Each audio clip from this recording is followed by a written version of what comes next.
السلام علیکم ورحمۃ اللہ وبرکاتہ۔ الحمدللہ وکفا والصلاة والسلام علی عباده الذین اصطفى اما بعد۔ قال النبی صلی اللہ علیہ وسلم الطہور شطر الایمان۔ اللہم صلی علی محمد وعلی آل محمد۔ میرے محترم دوستو، رفع حاجت کے آداب۔ پیشاب و پخانہ کی حاجت ہو تو نماز نہیں پڑھنی چاہیے، بلکہ پہلے اپنی حاجت سے فارغ ہو لیں۔ رسول اللہ صلی اللہ علیہ وسلم نے فرمایا، جب کھانا حاضر ہو اور پیشاب و پخانہ تنگ کر رہے ہوں تو اس وقت نماز پڑھنا جائز نہیں ہے۔ صحیح مسلم۔ اسی طرح رفع حاجت بیٹھنے کے آداب۔ رسول اللہ صلی اللہ علیہ وسلم قضاء حاجت کے لیے دور تشریف لے جاتے اور چھپ کر بیٹھتے کہ کوئی آپ کو دیکھ نہ لے۔ صحیح بخاری۔ ایسی جگہ بیٹھیں کہ پیشاب کے چھینٹے جسم پر نہ پڑیں۔ نبی مکرم صلی اللہ علیہ وسلم نے دو قبروں کے پاس سے گزرتے ہوئے فرمایا، ان دو قبر والوں کو عذاب دیا جا رہا ہے اور یہ عذاب کسی بڑے کام کی وجہ سے ان کو نہیں ہو رہا جس سے بچنا مشکل ہو، بلکہ یہ ایک کو پیشاب کے چھینٹوں سے پرہیز نہ کرنے پر اور دوسرے کو چغل خوری کرنے پر عذاب ہو رہا ہے۔ صحیح بخاری اور صحیح مسلم میں یہ واقعہ موجود ہے۔ ایسی جگہ بیٹھیں کہ پیشاب کے چھینٹے جسم پر نہ پڑے۔ نبی مکرم صلی اللہ علیہ وسلم نے دو قبروں کے پاس سے گزرتے ہوئے فرمایا، انہما لا يعذبان وما يعذبان في كبير اما احدهما فكان لا يستطيع من البول واما الاخر فكان يمشي بالنميمه۔ صحیح مسلم اور صحیح بخاری۔ ان دو قبر والوں کو عذاب دیا جا رہا ہے اور یہ عذاب کسی بڑے کام پر نہیں دیا جا رہا جس سے بچنا مشکل ہو، بلکہ ایک کو پیشاب کے چھینٹوں سے پرہیز نہ کرنے کی وجہ سے اور دوسرے کو چغل خوری کرنے کی وجہ سے عذاب دیا جا رہا ہے۔ رسول اللہ صلی اللہ علیہ وسلم قضاء حاجت کے لیے صحرا میں جاتے تو ایک نیزہ ساتھ لے جاتے جس سے زمین کو نرم کرتے تاکہ پیشاب کے چھینٹے جسم پر نہ پڑے۔ صحیح بخاری۔ اسی طرح میرے محترم دوستو، پیشاب یا پخانہ کرتے وقت قبلہ رخ بیٹھنے کے بارے میں کیا حکم ہے؟ قبلے کی طرف منہ یا پیٹھ کر کے نہیں بیٹھنا چاہیے۔ رسول اللہ صلی اللہ علیہ وسلم نے ارشاد فرمایا، جب تم پیشاب و پخانہ کے لیے جاؤ تو قبلے کی طرف منہ اور پیٹھ نہ کرو۔ قبلہ کی طرف منہ یا پیٹھ کرنے کی ممانعت ہر جگہ کے لیے ہے۔ کمرہ یا کوئی اوٹ ہو تو بھی اس سے بچنا چاہیے۔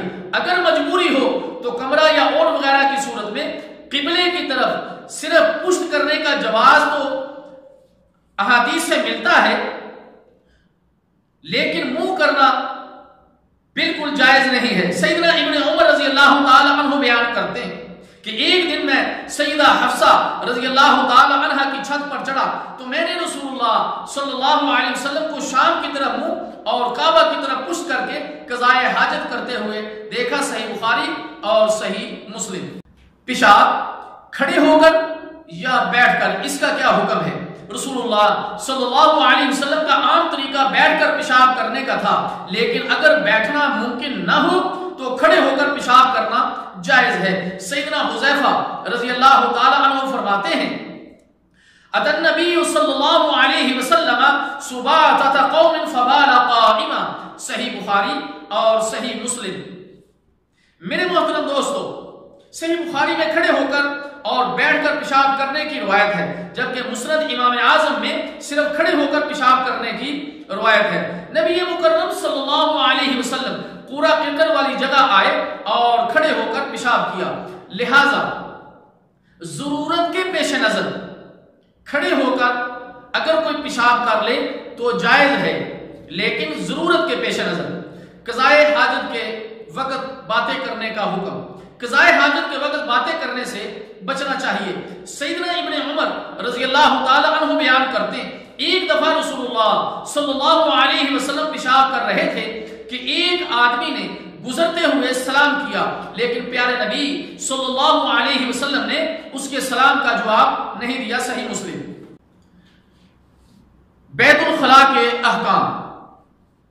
جب آپ بیت الخلاء میں داخل ہوتے ہیں تو اپنا بایاں پاؤں پہلے داخل کیجئے اور دعا پڑھیے، اللہم انی اعوذ بک من الخبث والخبائث، صحیح بخاری اور صحیح مسلم۔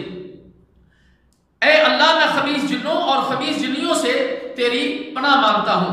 اور اس کے بعد جب بیٹھنے لگے تو قریب ہو کر اپنے کپڑوں کو اتاریں۔ بیت الخلاء سے باہر نکلتے وقت اپنا دایاں پاؤں پہلے نکالیں اور کہیں کہ غفرانک، سنن ابی داؤد، سنن ترمذی، ابن ماجہ، اے اللہ میں تیری بخشش چاہتا ہوں۔ کن مقامات پر پیشاب کرنا ممنوع ہے؟ رسول اللہ صلی اللہ علیہ وسلم نے چند مقامات کی نشاندہی کی جن پر پیشاب کرنا ممنوع ہے۔ نمبر 1 لوگوں کے راستے میں، نمبر 2 سایہ دار درخت کے نیچے، صحیح مسلم، نمبر 3 قبرستان میں، سنن ابن ماجہ، نمبر 4 غسل خانے میں، سنن ابی داؤد، نمبر 5 کھڑے پانی میں، صحیح مسلم۔ اللہ تعالیٰ جل شانہ سے دعا ہے کہ اللہ تعالیٰ ہمیں ان مسائل کو سمجھنے کی اور عمل کرنے کی توفیق عطا فرمائے۔ والسلام علیکم ورحمۃ اللہ وبرکاتہ۔